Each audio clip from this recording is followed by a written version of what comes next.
Thanks for joining me today. We're going to talk about 2020 UFA'S. Now, this is part 4 of a multi-video series. I'm going to put a link to part 1 somewhere over here, and it's important you watch that if you haven't already, because I talk about what the salary cap might look like this year and next because of COVID-19, and in the following year, the new US TV deal with the NHL will be coming up, which will have a big effect on what players sign for and term as well this season and next. Now, before I get started, I just want to ask you to please like, subscribe, hit that notification bell, share this video. It would really help the channel out. I'd be much appreciated. Let's get started first with Colorado Avalanche left winger Valdislav Namestnikov, if I'm saying that properly, who can also play right wing and center, and he's 27 years old, coming off a $4 million contract. I could see the Avalanche re-signing this guy, even though he's only played 9 games with them. He played for 3 teams last season, starting with the Rangers a couple games. He played most of his games with the Ottawa Senators, I think for about 54 games, and then 9 with the Avalanche. Now in total, he had 17 goals in the season and 31 points. He was a -2 with the Rangers, a -5 with the Senators. That's not surprising. And then a +2 in 9 games with the Avalanche. I think could be a perfect fit to ride shotgun with Nazem Kadri right there. And just because he's so diverse, because he can play all 3 different forward positions, I think they might hang on to him. And they've got the cap space. Excuse me. It's my lunch coming up to say hello. Now, the other teams who might be interested in him are the Montreal Canadiens, who are pretty weak on that left side there. The Edmundson Oilers, who could always use depth wingers. Tyler Ennis is a UFA, so we'll see how that goes. And to be able to throw him on the second or third line and load up that first line with Draisaitl and McDavid, something to think about. There's the Buffalo Sabres as well, who just need depth everywhere, at center, on the wing. And of course, the San Jose Sharks, who probably can't afford him, and any money they manage to scrounge together should go to a goaltender because they're in so desperate need at that position. But Joe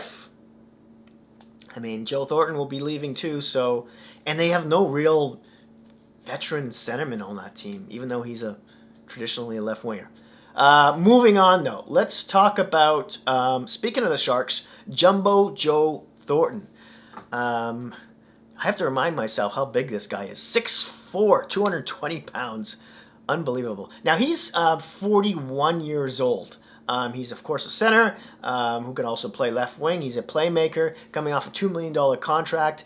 This last season, in 70 games, he had 7 goals and 31 points and was a -19. You can't really, it's hard to gauge how much to blame on him for that. He's usually not a minus player.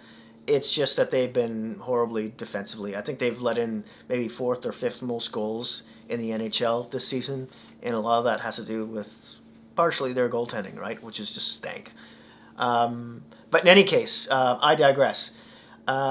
Joe's not going back to San Jose. He said before the trade deadline that he was interested in going to a contender to get a chance at a Stanley Cup, because there's no way San Jose is going anywhere near the Cup for the next couple of years at the most. They'd have to pull a rabbit out of you-know-where for that to happen, right? Because of all the huge contracts they're stricken with and their lack of depth, offensively speaking, and in net, obviously.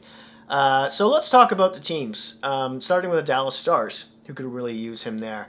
The Vegas Golden Knights. I know Cody Glass could step in next season, but maybe he spends an extra year marinating in the AHL, or maybe he moves to the wing and he plays with Thornton. Imagine that. That'd be cool. What a great guy to learn from.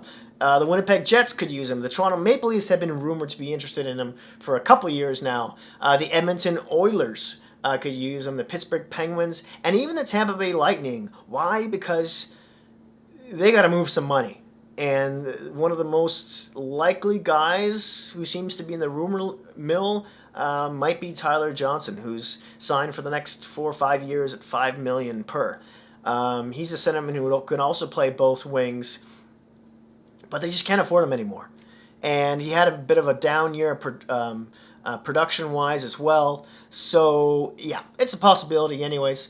Next player up, we're going to talk about a defenseman for the Carolina Hurricanes, left shot D, Joel Edmundson. Not Edmonton, Edmundson. Now, he's 27. He's coming off a $3.1 million contract. It was kind of hard for me to find a landing spot for this guy. I mean, don't get me wrong, there's lots of interest. But in terms of cap and what he might be asking for, and, does he want to go back to another contender, or would he be okay going to, a bottom feeder team with lots of rookies in order to help, be one of those guiding lights on the blue line? So first off, I have LA. Desperately could use a good left shot defenseman who could eat up a lot of minutes. And he's been playing anywhere between, his average is between 18 and 20 minutes a game for him. And he's a big boy, right? He's 6'4", he's 215 pounds. And you're not really getting him for the points. I mean, this past season, he had 7 goals and 20 points and was a +7. And he's been a plus most of his career here. Including most of the playoffs for the most part. Now, besides the Kings, there's the Detroit Red Wings, and I only slightly wonder. They could afford him, I think, and he would be a good guy for the Red Wings. To have their younger D-core to look up to. Moritz Seider, by the way, could be playing for them next year, but he's a right shot D. So, but does Stevie Y want them to suck for another year in order to get another high draft pick? I don't know. But they could easily sign him probably closer to what he wants.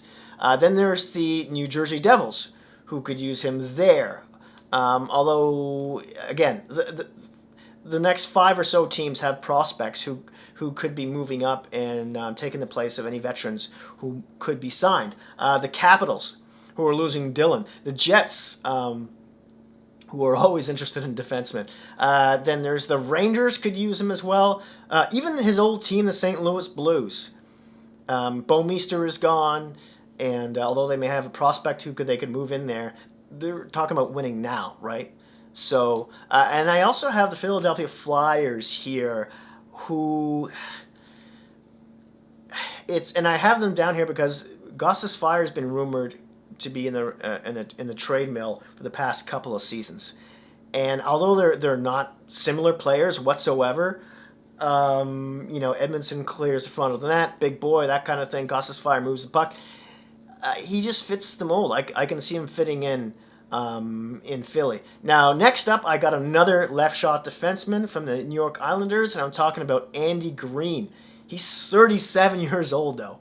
He'll be 38 in October. And he just said a few days ago he's definitely coming back for another season.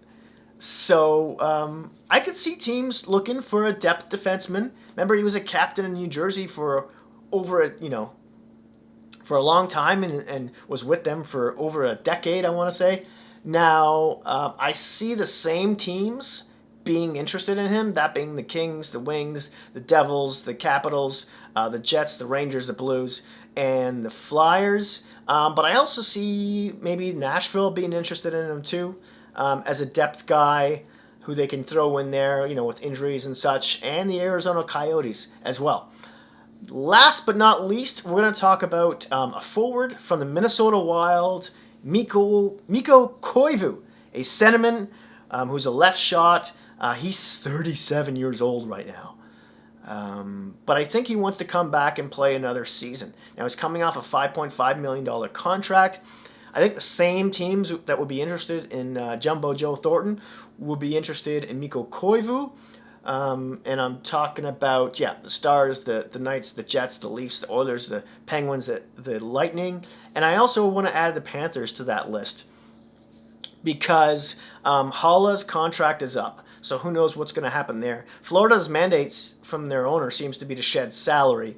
And if he could be had for a good price anyways, the issue with Florida too was, from the coach's standpoint anyways, from Joe Quenneville, was sort of the character and the work ethic of the team, which is why Trocheck might have been traded out of town.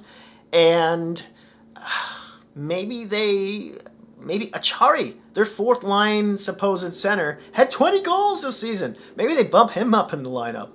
You know, and I know they've got Walmart too, and maybe a prospect they could throw in there. But who wouldn't want Mikko Koivu kind of like to show the rest of those guys what work looks like? Remember, he was nominated for years for the Selke Trophy as well. And although his numbers are way down, I don't see him being anything but an addition, especially in the locker room when it comes to the character and the disposition of the team. That's it. That's all I have. Thank you so much for watching. I just want to throw out a happy belated birthday to my two buddies, Matt and Ryan as well. And don't forget to like, subscribe, hit that notification bell, and yeah, I'll see you soon.